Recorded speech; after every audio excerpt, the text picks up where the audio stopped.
Joanne, spectatrice de la chaîne, m'a soumis un sujet concernant la disparition d'un homme qui a été retrouvé, du moins ses restes, 40 ans après sa disparition. Alors elle a posté quelque chose sur sa chaîne YouTube. Elle a posté ceci. Donc je vous ai fait une capture d'écran que je viens d'imprimer. Pour résumer cette affaire, donc que nous dit Joanne? Elle nous dit: le 16 octobre 2023, des ossements sont retrouvés dans une vieille Citroën Diane au fond de la Seille, c'est le nom de cette rivière. Après 2 ans et demi de recherche, l'enquête a été classée sans suite. Les ossements découverts dans une Diane en 2023, dans une rivière en Saône-et-Loire, ont permis d'identifier toutefois Monsieur Michel Vendroux.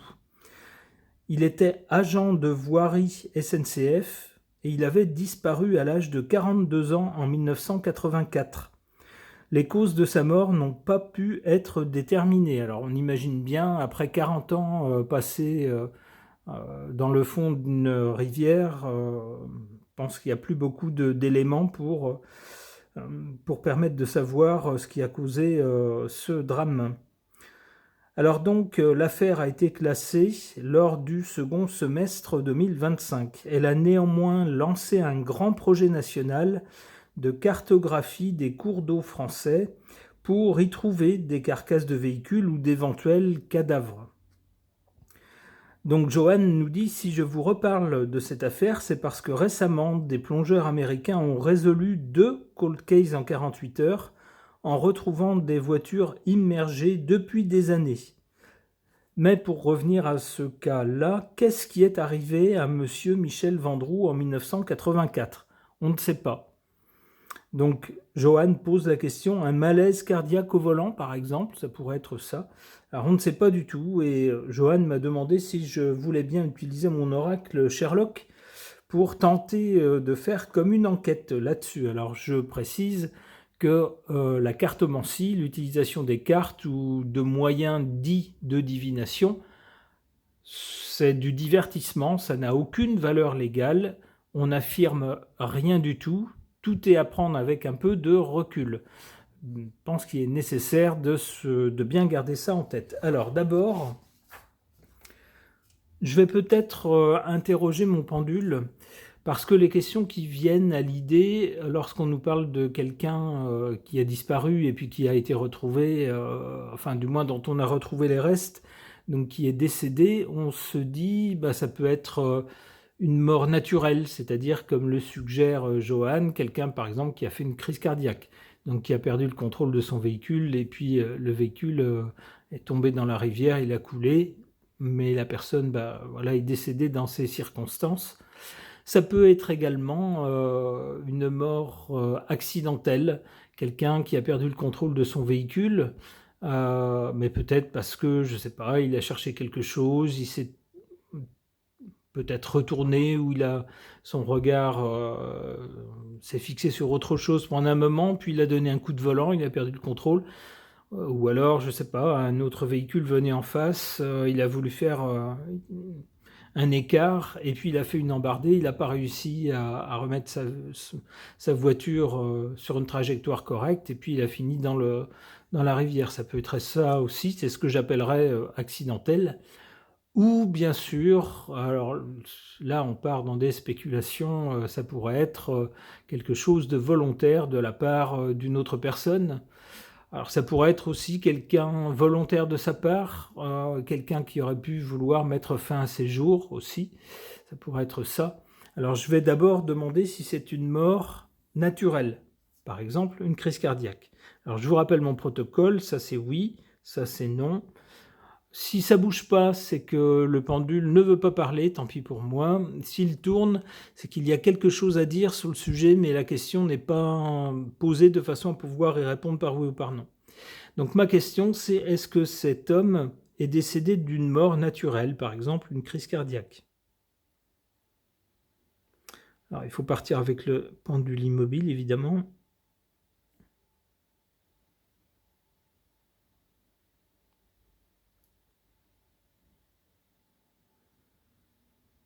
Eh bien, le pendule ne bouge pas. Ah, un petit peu. Bon, c'est un non. Bon. Est-ce que ce sera un accident? Par exemple, une voiture qui vient dans l'autre sens, je fais un écart pour l'éviter, puis finalement, la voiture fait une embardée ou glisse, dérape, et puis finit dans la rivière. Ça serait ça un accident, par exemple, ou un véhicule mal entretenu, on veut freiner et puis ça freine pas, les freins lâchent, ou vous voyez, quelque chose comme ça, quelque chose d'accidentel. Est-ce que ça serait ça, un accident?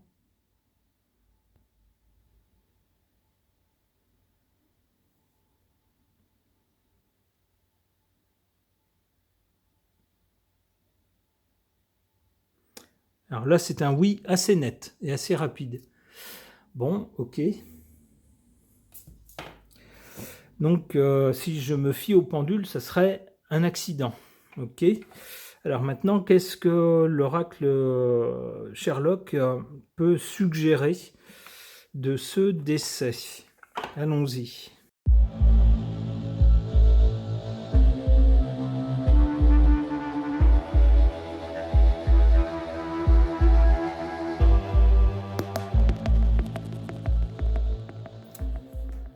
Alors, qu'est-ce qu'on a? L'héritage, c'est ce qui reste une fois que la personne a disparu. Donc là, on nous parle bien de son décès et du fait qu'il a laissé des choses. Alors, j'ai regardé, j'ai tenté de faire des recherches, il n'y a pas grand-chose, j'ai pas trouvé grand-chose au sujet de cet homme. Alors, j'ai cru comprendre qu'il avait des enfants, 2 ou 3 enfants, si j'ai correctement compris. Donc, effectivement, son décès entraînerait évidemment un héritage. Entre autres, un héritage de choses de valeur, sans doute. On voit ici le portefeuille, ça évoque l'argent. À l'origine, la rencontre. Alors ça pourrait faire penser justement à ce que je vous disais, au scénario auquel je pensais. Peut-être on fait une embardée pour éviter un autre véhicule, par exemple, et puis en fait le coup de volant a été trop brusque et on ne parvient pas à rétablir la trajectoire, le véhicule glisse et finalement finit dans la rivière. Alors ça pourrait être ça, la rencontre, ça pourrait être cette idée-là. Alors on va voir si d'autres cartes vont dans le même sens.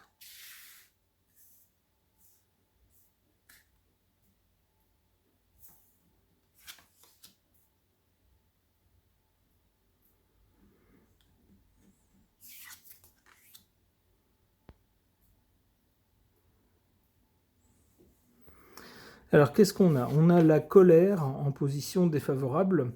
Se pourrait-il que si ce monsieur a fait une embardée, si le véhicule de ce monsieur a fait une embardée, c'était peut-être qu'il était sous le coup d'une contrariété, d'un sentiment de colère. Ça peut arriver dans la vie de tous les jours. On a une nouvelle qui nous contrarie, par exemple, et puis du coup, on n'est pas serein au volant, on est un peu agité, on est un peu nerveux, et puis il suffit que on manque un peu d'attention ou qu'on ait des gestes un peu brusques pour provoquer malheureusement une triste fin comme celle-là. Alors ici, on a la carte des coups. Si on part sur l'hypothèse d'un accident, je vois pas trop le rapport, si ce n'est le coup, ça pourrait être le coup de volant par exemple, ça pourrait être le fait, le contact, l'entrée en contact du véhicule avec la rivière ou le fond de la rivière, ça pourrait être ça le coup, mais on part pas sur l'hypothèse d'une altercation entre des personnes.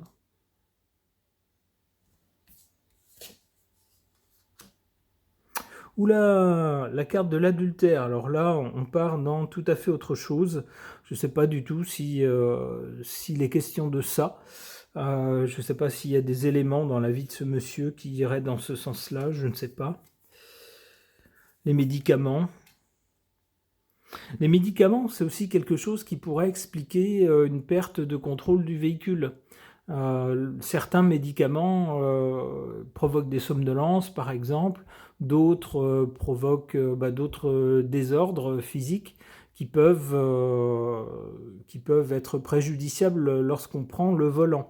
D'ailleurs, c'est souvent noté sur les notices des médicaments, attention, si vous devez prendre le volant, tel médicament provoque une somnolence ou peut provoquer un peu un désordre mental, donc une perte d'attention, vous voyez, ce genre de choses. Donc ça pourrait être ça aussi. Bon, eh bien, j'ai pas grand-chose de super probant là-dessus. On voit surtout l'héritage qui est laissé ici. La rencontre, alors, la colère, la rencontre, l'adultère, est-ce qu'il pourrait y avoir une cause familiale, peut-être alors là, ce sont de pures spéculations, mais puisque ces cartes sont dans le jeu, essayons d'imaginer un scénario qui reprenne ces cartes. Ce monsieur aurait peut-être découvert un adultère, et du coup, ça aurait provoqué sa colère. Alors l'adultère, évidemment, avant qu'il y ait adultère, il faut qu'il y ait rencontre, forcément. Et donc, apprenant cela, il aurait été en colère, et c'est peut-être à cause de ça qu'il aurait perdu le contrôle de son véhicule, je ne sais pas. Alors là, c'est de la pure spéculation. En tout cas, je laisse ce tirage à votre interprétation. On va passer maintenant à autre chose. Ok.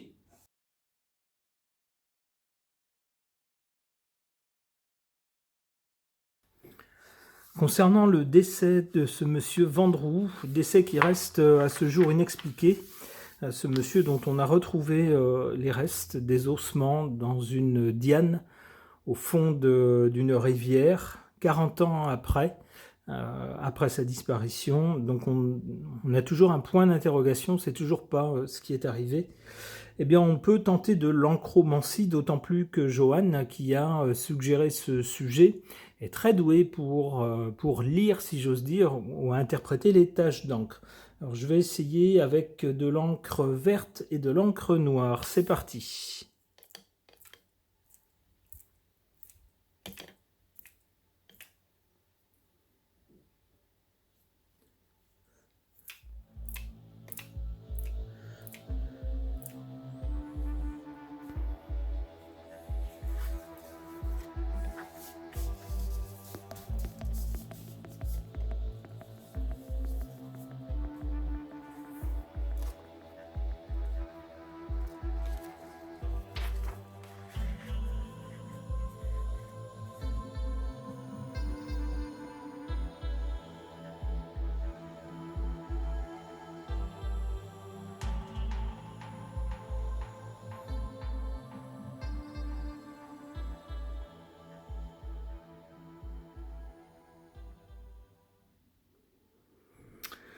Alors, qu'est-ce qu'on peut y voir?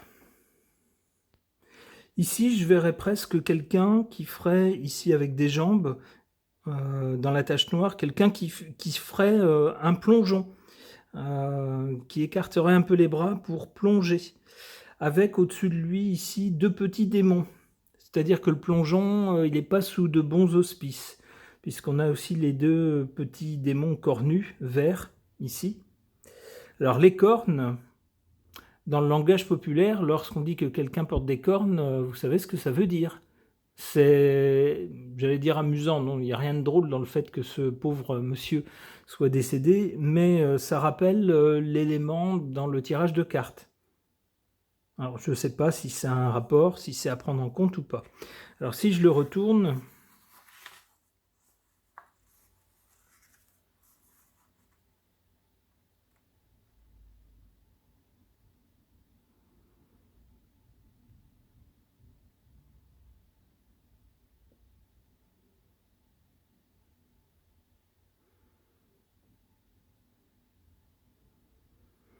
Ça ne me parle pas beaucoup plus. Là, je pourrais y voir peut-être une route avec même peut-être un véhicule sur la route avec les 4 roues ici, avec une espèce de perspective comme ça, et on va vers quoi? On va vers un truc tout blanc. Ça pourrait être ici, on pourrait avoir le faisceau des phares, par exemple. Voilà ce que j'y vois. Et puis alors sinon, je note aussi que les taches sont très... il y a beaucoup d'éclaboussures en fait autour. Ça peut faire penser au splash dans l'eau de la rivière. C'est à ça que ça me fait penser.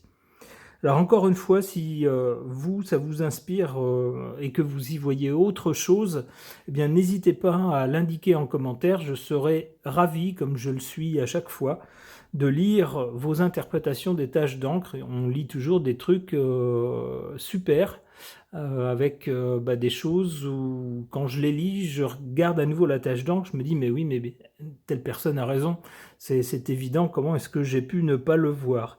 Donc, n'hésitez pas à partager votre interprétation de cette tache d'encre concernant le décès de ce pauvre monsieur, dont on a retrouvé, hélas, les ossements. Ce tirage de cartes, cette session de pendule et d'encromancie sont maintenant terminées. Merci de les avoir suivis.